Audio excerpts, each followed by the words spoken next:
Hi friends, welcome to Sri Renga's kitchen. இன்றைக்கி நம்ம கிச்சனில் ஒரு டேஸ்டியான கும்பகோணம் கடப்பா ரெசிபி தான் பார்க்க போகிறோம். இது இட்லி, தோசை, சப்பாத்தி, பூரி எல்லாத்துக்குமே ரொம்ப டேஸ்ட்டாக இருக்கும். வாங்க பார்க்கலாம். இது பண்ணுறதுக்கு ஒரு மிக்ஸி ஜாரில் 1/2 கப் அளவு துருவின தேங்காய் சேர்த்து விட்டுக்கலாம்.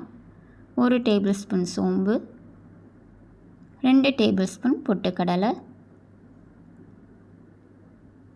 ஒரு சின்ன துண்டு இஞ்சி, கூடவே 3 பல் பூண்டு சேர்த்து விட்டுக்கலாம்.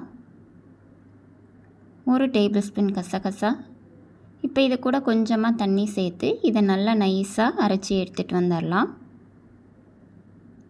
இந்த மாதிரி நல்லா நைஸாக அரைச்சி எடுத்து வச்சுக்கோங்க. இப்போ வாங்க பண்ணுறது பார்க்கலாம். இப்போ ஒரு பேனில் 3 டேபிள் ஸ்பூன் எண்ணெய் விட்டுக்கோங்க.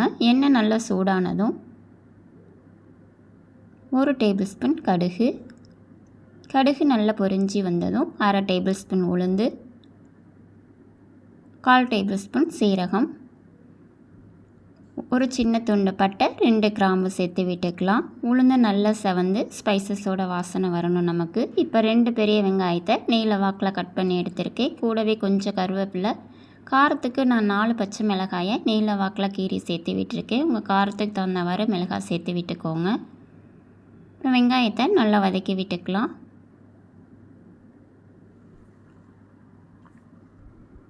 இப்போ ஒரு பெரிய தக்காளியை சின்ன சின்னதாக கட் பண்ணி சேர்த்து விட்டுக்கோங்க. தேவையான அளவு உப்பு சேர்த்து இப்போ இதையும் நல்லா வதக்கி விட்டுக்கலாம்.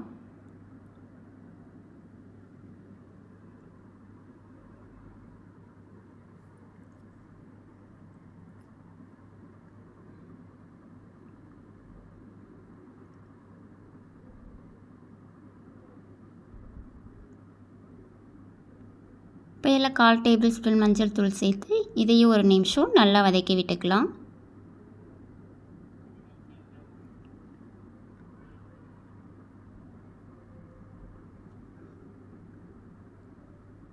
இப்போ இது கூட தேவையான அளவு தண்ணி சேர்த்து இதை ஒரு தடவை நல்லா கலந்து விட்டுக்கோங்க. இப்போ இது ஒரு 5 நிமிஷம் போல் மூடி வச்சுருங்க. இதை நல்லா கொதித்து வரணும். அடுப்பை மீடியம் ஃப்ளேமில் வச்சுக்கோங்க. இப்போ பாருங்கள், நல்லா கொதித்து வருது. இந்த ஸ்டேஜில் நான் 1/4 கப் பாசிப்பருப்பை லைட்டாக வறுத்துட்டு வேக வச்சு கடைஞ்சி எடுத்திருக்கேன். இப்போ இதை சேர்த்து விட்டுக்கலாம். இதையும் ஒரு தடவை நல்லா கலந்து விட்டுக்கலாம்.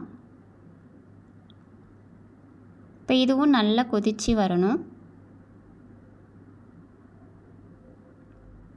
அடுப்பை மீடியம் ஃப்ளேமில் வச்சுக்கோங்க. நல்லா கொதிக்கட்டும்.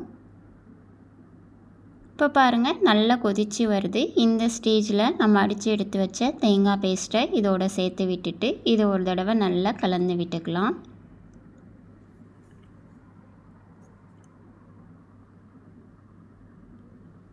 இப்போ நான் இது கூட 3 மீடியம் சைஸ் உருளைக்கிழங்க வேக வச்சு மசிச்சு எடுத்திருக்கேன். இப்போ இதையும் சேர்த்து விட்டுட்டு நல்லா கலந்து விட்டுக்கோங்க.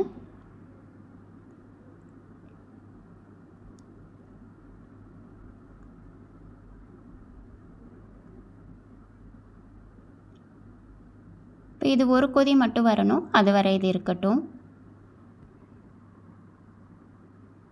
இப்போ பாருங்கள், நல்லா கொதித்து வருது. இப்போ இதை ஒரு தடவை கலந்து விட்டுட்டு நம்ம அடுப்பை ஆஃப் பண்ணிடலாம். அவ்வளோதான், நம்மளோட கும்பகோணம் கடப்பா சூப்பராக ரெடி ஆயிடுச்சு. கண்டிப்பாக உங்கள் வீட்லேயும் ட்ரை பண்ணி பாருங்கள். எல்லாத்துக்குமே செம்ம டேஸ்ட்டாக இருக்கும். உங்களுக்கு இந்த வீடியோ பிடிச்சிருந்தா ப்ளீஸ் லைக் பண்ணுங்கள், ஷேர் பண்ணுங்கள், கமெண்ட் பண்ணுங்கள். மறக்காமல் சப்ஸ்கிரைப் பண்ணுங்கள். தேங்க்யூ ஃபார் வாட்சிங்.